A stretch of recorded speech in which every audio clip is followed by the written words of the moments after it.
हम प्रभु के पावन चरित्रों का श्रवण करें और उनमें जो लीलाओं में उपदेश है उन्हें अपने आचरण में उतारें। राम लक्ष्मण और सियाजू गंगा जी के समीप आए। चतुर केवट नाव 10-20 कदम गंगा जी के बीच में। प्रभु ने कहा ऐसा क्या है भाई, या तो उस पार नाव होती है इस पार नाव होती, बीच में लगा, नाव लाओ ना किनारे। नहीं प्रभु मैं नहीं आऊंगा। भाई क्यों? प्रभु हमने आपका रहस्य जान लिया है। तो तूने क्या रहस्य जान लिया मेरा? प्रभु तुम्हारे सांवले चरणों में बड़ा जादू है। ऋषि मुनियों से सुना है, अपने निषाद राज से भी सुना है और नगर के लोग भी कह रहे थे। तो आपके चरणों में, चरण रज में बड़ा जादू है। नहीं क्या जादू है? सुना है गौतम ऋषि की पत्नी जो शिला रूप में थी, आपका चरण स्पर्श हुआ, सुंदर नारी बन गई। प्रभु शिला नारी बन गई तो काठ को नारी बनने में कितना देर लगेगा? वो वैसे ही लड़का बच्चा से घर में हम उसके पालन पोषण में परेशान है, और अगर नाव जिससे पालन पोषण करते वो भी नारी बन गई तो समस्या और बढ़ जाएगी। ना ना, हम तो नाव नजदीक लाने वाले नहीं। तरनी मुनि घरनी हो जाई, बाट परे मोरी नाव उड़ाई। ये ही प्रतिपालो सब परिवारू, नहीं जानो कछु और कबारू। मेरे और कोई धंधा नहीं, कोई व्यापार नहीं, ये गंगा पार करता रहता हूं, जो कुछ मिल जाता है परिवार चलाता हूं। ये नाव भी स्त्री बन गई तो खर्चा डबल बढ़ जाएगा, व्यापार बंद हो जाएगा। ये नहीं हो सकता। प्रभु ने कहा कि तो तुम कैसे राजी होगे? पार तो तुम्हें करना ही होगा, क्योंकि दूसरी नाव यहां दिखाई नहीं दे रही। एक बात है प्रभु, अगर आप पार ही वास्तविक जाना चाहते हो, देख लो जो भव समुद्र से पार करने वाले हैं उनसे केवट। अगर पार ही जाना चाहते हो तो एक बार हमें चरणों को धोने का अवसर दीजिए। मैं धो के देख लूंगा कि कहीं इसमें वो जादू काम तो नहीं कर रहा। मैं जल लाऊं कठौते में, चरण धोऊंगा। अगर कठौता स्त्री बन गया तो कोई घाटा नहीं होगा, क्योंकि नाव हमारी सुरक्षित रहेगी, आने जाने से वो मिलता रहेगा और परिवार चलता है। अगर कठौता स्त्री नहीं बना और हमने चरण धो लिया, फिर नाव में बैठा लेंगे कि वो केवल शिला ही नारी बन सकती, एक काठ जो है नारी ले। भगवान बहुत मुस्कुराए कि यार बड़ा विनोदी है ये केवल। जो प्रभु पार अवश्य गा चाहो, मोहि पद पदुम पखारन का। लक्ष्मण जी ने रोष दृष्टि, संभाल के बात कर, मानो नेत्रों ही नेत्रों में डांट रहे हो, संभाल के बात कर। इशारा की लक्ष्मण जी तरफ, अब डरने वाले नहीं है हम, ठीक है मार दो चलेगा। मैं कसम खा के कहता हूं महाराज, जब तक चरण नहीं धुलवाओगे पार नहीं करूंगा। और ये लखनलाल जी, मारना चाहते हो ना, मारो मारो, मेरा सौभाग्य है। इसमें क्या सौभाग्य है? जब मारेंगे तुम्हें तो सौभाग्य क्या होगा पता है तुम्हें? कहां मर रहा हूं? गंगा जी में, सीधे गंगा जी में। मार कौन रहा है? राम जी का भाई लखन। अपराध क्या है? केवल चरण पखारना चाहता है। साक्षी कौन है? स्वयं राम जी। मारो मारो, हमें कोई परवाह नहीं। केवट की बात सुनकर लक्ष्मण जी भी शांत हो गए कि बड़ा विवेकवान है, मुझे कोई इसमें फर्क, मेरा तो अहोभाग्य आज होगा ही होगा। या तो मारो तो अहोभाग्य, नहीं तो चरण पखारेंगे अहोभाग्य। अब मुझे कोई मेरे भाग्य से विचलित नहीं कर सकता है। प्रभु ने कहा भाई तुम्हारी नाव ना स्त्री बने और मुझे पार जाना ही है, तुम उपाय कर लो। कृपा समुद्र भगवान श्री राम मुस्कुरा कर बोले भैया तू वही उपाय कर जिससे तेरी नाव बच जाए। तुझे चरण ही पखारना है, जल्दी कर, चरण धो और मुझे पार उतार दे। देखो प्रभु का कृपा प्रसाद प्राप्त करके तुरंत भवसागर से पार हो जाते हैं जन। आज प्रभु निहोरा कर रहे केवट से, मुझे पार कर। जासु नाम सुमिरत एक बारा, उतरहि नर भव सिंधु अपारा। सोई कृपालु केवट ही निहोरा, जेहि जगु कीयति हूँ पगहु तिथोरा। जिनका नाम स्मरण करने से अपार भव समुद्र संसार से जीव तर जाता है, जिन्होंने 3 पग पृथ्वी मांगी और 2 में ही नाप ली, वो केवट से निहोरा कर रहे हैं गंगा पार करने के लिए। परम कृपालु प्रभु जी के वचन सुनकर गंगा जी भी अंदर ही अंदर बड़ी आनंदित हो रही कि मैं जिनकी चरण धोवन हूं, प्रभु निहोरा कर रहे मेरे से पार जाने के लिए। ओहो, साक्षात महा सामर्थ्यशाली होते हुए केवट से प्रार्थना कर रहे हैं। गंगा जी प्रभु के नख कांति को देखकर अपने प्रगट स्थान यहीं से प्रकट हुई, बहुत प्रफुल्लित हो रही है। आज मैं धन्य हो गई गंगा जी के। प्रभु ने कहा शीघ्र करो ना, रुको महाराज, पहले से व्यवस्था की। कठौता लाया, कठौती ले कि अगर बनेगा भी ना तो कठौता लड़का बनेगा, नाव खेने के काम में आए। प्रभु की आज्ञा होते ही कठौते में सुंदर जल भर कर लाया और प्रभु ने चरण पधराए। अब बहुत आराम से प्रभु के कोमल चरणारविंदों को धो रहा है। कैसी प्रेममयी दशा केवट, उसे देखकर बड़े बड़े ऋषि मुनि देवता पुष्पों की वर्षा कर रहे। धन्य भाग जो मुनियों के ध्यान में आने वाले चरणारविंदा, साक्षात केवट उन्हें धो रहा है। चरण कमल धोता जा रहा है, हृदय आनंद से लबालब भरा है, रोमांच हो रहा है। प्रभु ने कहा शीघ्र करो, उसको तो सुध ही भूल जाती, चरण पकड़ करके फिर धोती। प्रभु ने कहा जल्दी करो, मुझे पार जाना है। अपने वस्त्र से फिर प्रभु के चरण पोंछे, अहो भाग्य। फिर जो चरणोदक है पान किया।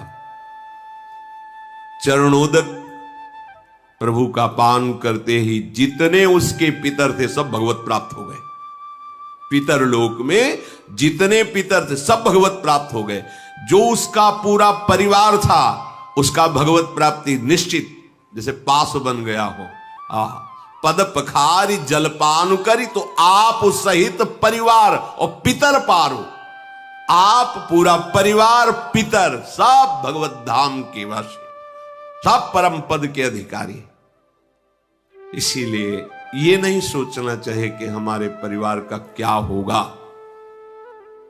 यदि आप भगवत भजन करते, धर्म से चलते हैं तो पूरी जिम्मेवारी लोक परलोक की प्रभु स्वयं योगक्षेमम वहाम्यहम् प्रणत कुटुंब पाल रघुराई। भगवान अपने भजन करने वाले के परिवार का भी महामंगल कर देते हैं, उसका भी पालन करते। देखो प्रभु के चरण धोए, चरणामृत पान किया तो आप सहित परिवार पितर पार करी। प्रभु को बाद में पार कर रहा है गंगा जी से। पहले प्रभु ने उसका उद्धार, उसके परिवार का, परम पद का और पितरों का जो वो सब भगवत प्राप्त, परम पद प्राप्त। प्रभु को गंगा पार के बार बार मुख माधुरी देखते हुए नौका चला रहा है। जब पार हुए तो लखनलाल जी, सियाजू, रामजू उतर करके गंगा जी की रेती में खड़े हुए।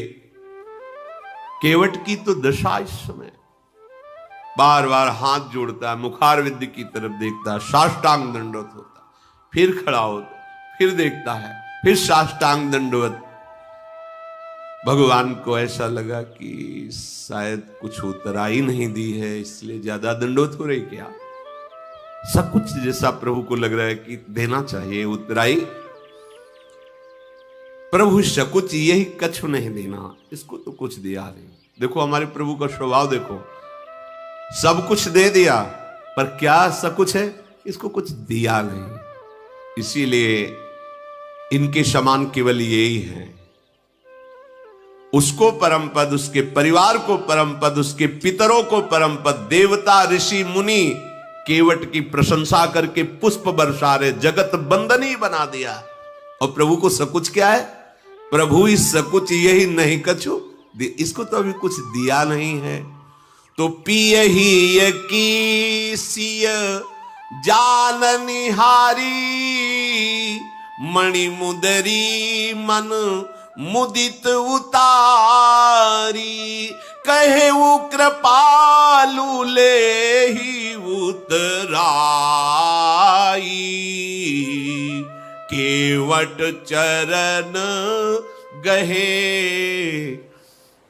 अकुलाई। नाथ आजू मैं काह न पावा,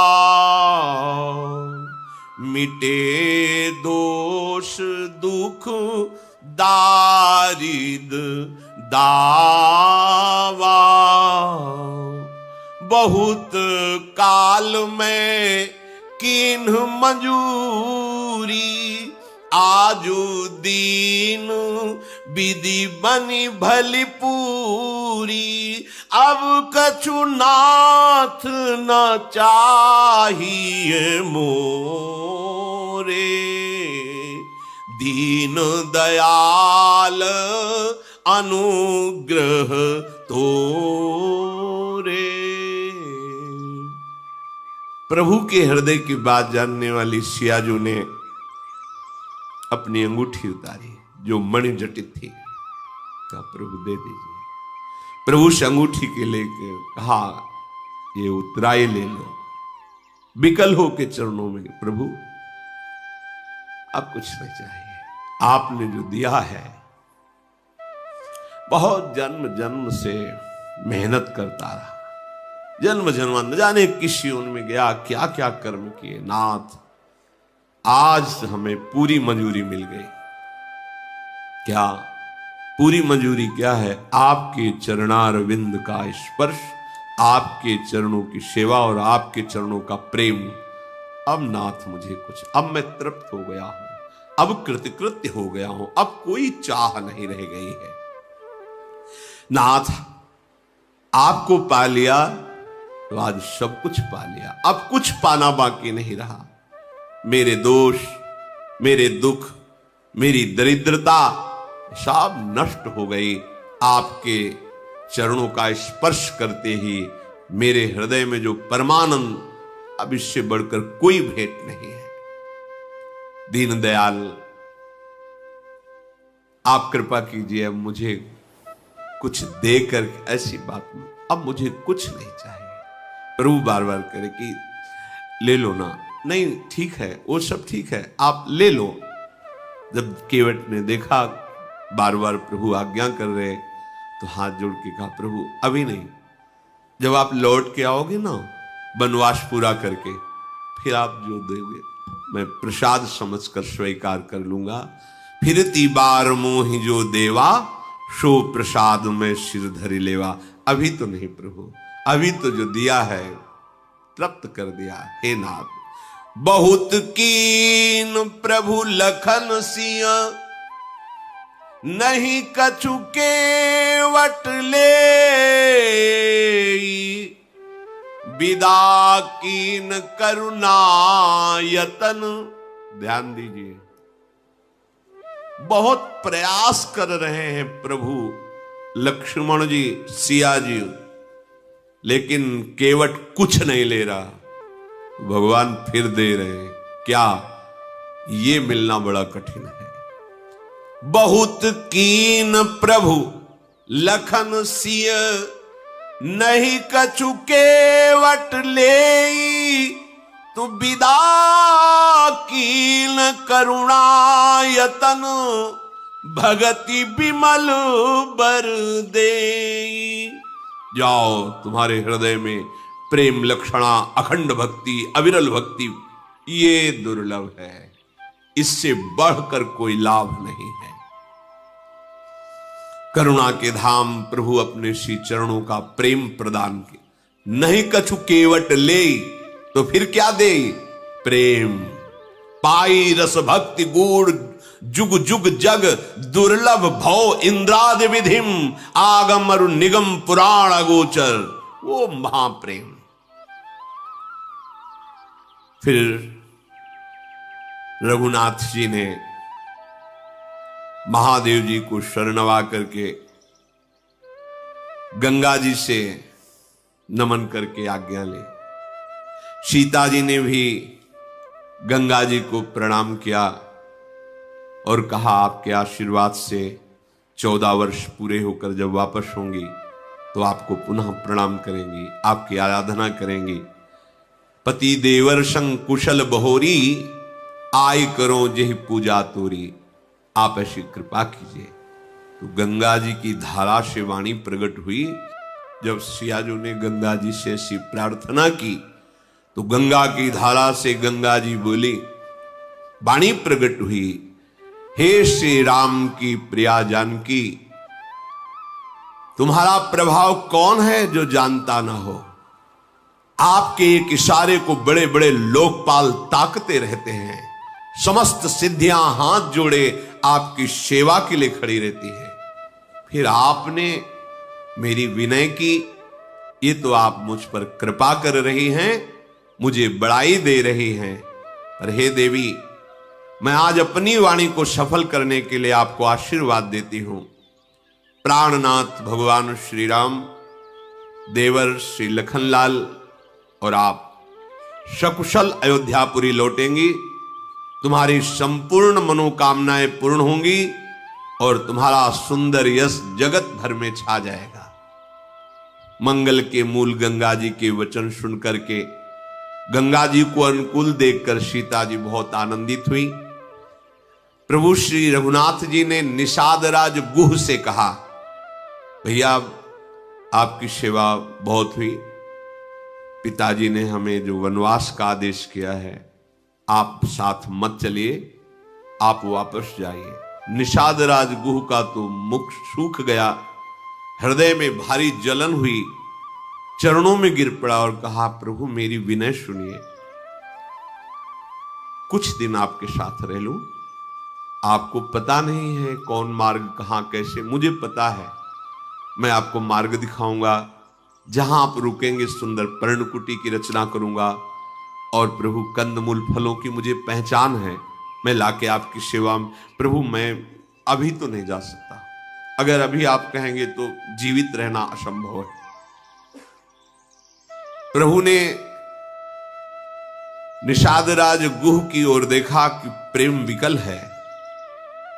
प्रभु ने कहा, तो ठीक है, चलो कुछ दिन हमारे साथ चलो। बड़ा प्रसन्न हो, एक क्षण भी भगवान का साथ मिल गया, धन्य अहोभाग्य हो गया।